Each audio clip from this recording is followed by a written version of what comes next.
સૌ વાલા મિત્રોને મારા જય સિયારામ। હું દુષ્યંત પાઠક શ્રી હનુમાનજી દાદાની અસીમ કૃપાથી એક નવા વિડીયો સાથે આપની સેવામાં ઉપલબ્ધ છું।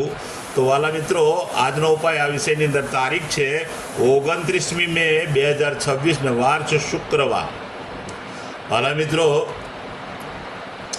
જો સૌ પ્રથમ પંચાંગની વાત કરીશ તો અધિક જ્યેષ્ઠ મહિનો ચાલી રહ્યો છે, શુક્લ પક્ષ ચાલી રહ્યો છે, સ્વાતિ નક્ષત્ર, પરિધિ યોગ, સાથે સાથે તુલા રાશિનો ચંદ્ર અને વૃષભ રાશિનો સૂર્ય। અશુભ સમયની જો વાત કરું તો રાહુકાળ સવારે 10:44 થી 12:24 સુધી છે અને યમઘંટ બપોરે 3:45 થી 5:26 સુધી છે। આ બંને સમય અશુભ સમય કહેવાય। અશુભ સમયની અંદર કોઈ પણ પ્રકારનું શુભ કાર્ય અને શુભ યાત્રા ન થાય।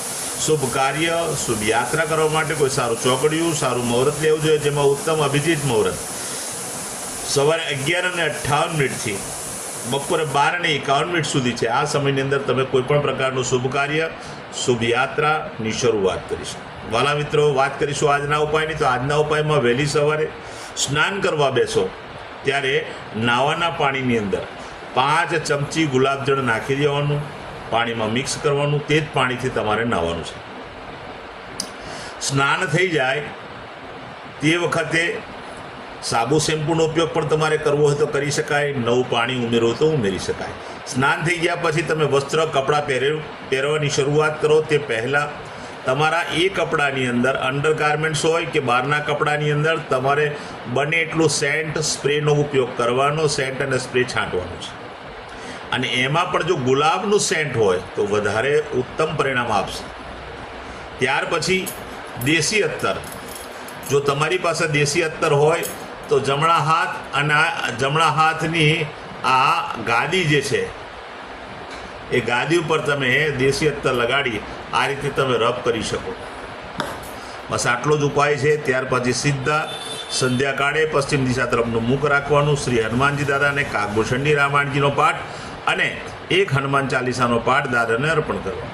રાત્રે સૂતા પહેલાં પોતાની પથારીમાં બેસવાનું, પલાઠી વાળવાની, ઓમ કૃષ્ણાય વાસુદેવાય હરે પરમાત્મને પ્રણત ક્લેશનાશાય ગોવિંદાય નમઃ આ મંત્ર યથાશક્તિ જપવાનું।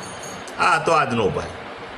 જે મારા વાલા મિત્રનો જન્મદિવસ 29મી મે 2026 શુક્રવારના દિવસે છે તેવા બધા જ વાલા મિત્રો મેં કહ્યું તે પ્રમાણે સ્નાન, મેં કહ્યું તે પ્રમાણે અત્તર અને સ્પ્રેનો ઉપયોગ કરવાનો છે। ત્યાર પછી ગૌશાળાએ જવાનું, ગાયની સેવા કરવાની છે, ગાયને લીલું ઘાસનું દાન આપવાનું છે।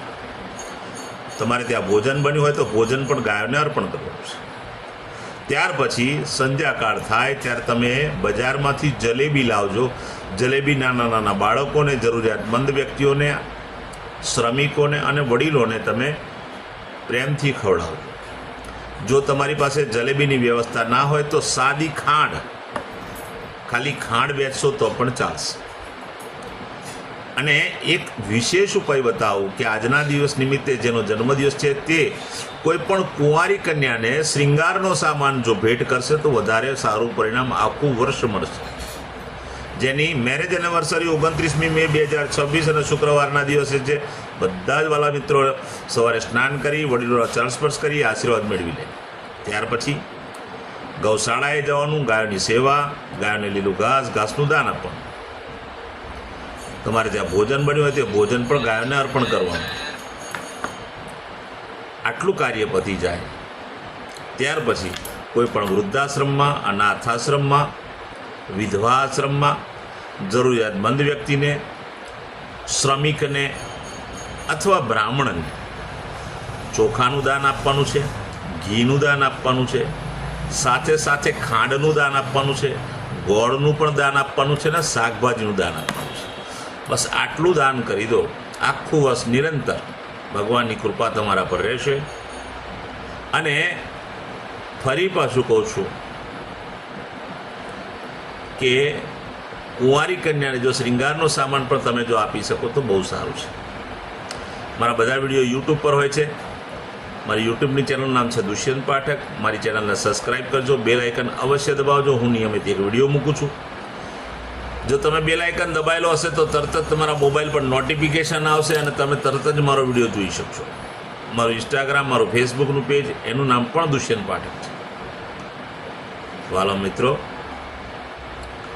મારા પેજને ફોલો કરજો, લાઈક કરજો અને પ્રાર્થના બહુ જ દિલથી કરું છું, મારા વિડીયોને શેર અવશ્ય કરજો. કોઈ જરૂરિયાત સંઘર્ષમાં ફસાયેલા વ્યક્તિને આ વિડીયો પહોંચે, બસ મારી એટલી લાગણી છે. ભલા મિત્રો, નિયમિત એક વાત કરું છું કે મારો એક વખત વિડીયો જોવાથી કે એક વખત ઉપાય કરવાથી 24, 48, 72 કલાકમાં રિઝલ્ટ નહીં મળે. ખોટો પ્રયત્ન કરશો જ ના. જો તમારા જીવનમાંથી સંઘર્ષ ઓછો કરવો હોય તો તમારે નિયમિત મારો વિડીયો જોવો પડશે, નિયમિત ઉપાય કરવો પડશે, તો તમારા ગ્રહો બેલેન્સ થશે અને તમારા જીવનમાંથી સંઘર્ષ, દુઃખ, પીડા, ચિંતા, ટેન્શન બધું ઓછું થશે. નવા વિડીયોમાં ફરીથી મળીશું. આપ સૌને મારા સીતારામ.